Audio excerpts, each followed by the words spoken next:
Nightbitch is a dark fantasy novel by Rachel Yoder from Anchor. It follows a character simply known as the Mother. She navigates her life in early motherhood. Though she is married, she often finds herself parenting solo. Her husband works about 5 or 6 days a week, so he's never in the picture, really. The Mother begins undergoing a strange kind of transformation that starts with some patches of fur growing on her. She starts having these bouts of animalistic behavior, and she undergoes a fairly distinct transformation in the way she raises her young son. So that's a lot of fun. She believes to have found some answers to her problem in a book that she's found called The Field Guide to Magical Women. She tries to hunt down the author of that book, but this woman appears to be unable to be found. There's no way to track her down. As a single childless man myself, I'm not really qualified to talk about motherhood on any deep level, but that doesn't mean I didn't enjoy or have thoughts on this story.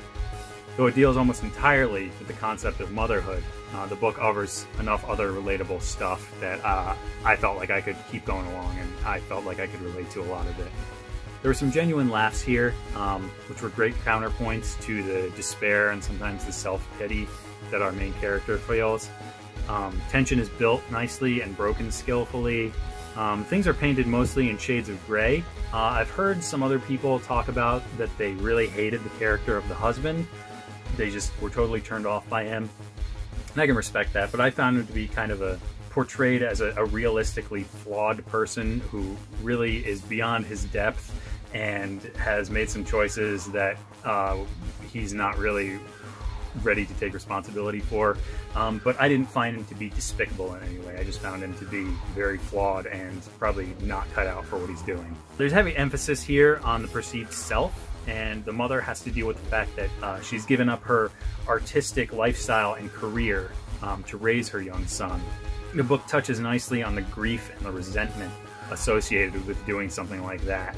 Giving that part of yourself up for the better of another person, you know, has a lot of complex feelings associated with it. And I think they're presented well here. I think anyone who considers themselves to be any kind of artist will be able to relate to that on some level. I can see how this book might be a little too intense in some parts for certain readers.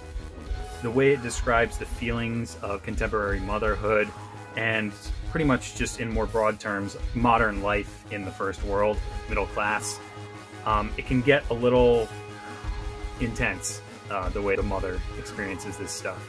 I would hope that readers give this one a chance and follow the threads of the plot to their conclusions, because I think they wrap up pretty nicely. Yoder provides a real and raw assessment of responsibility in a modern first world era and all that can come along with that.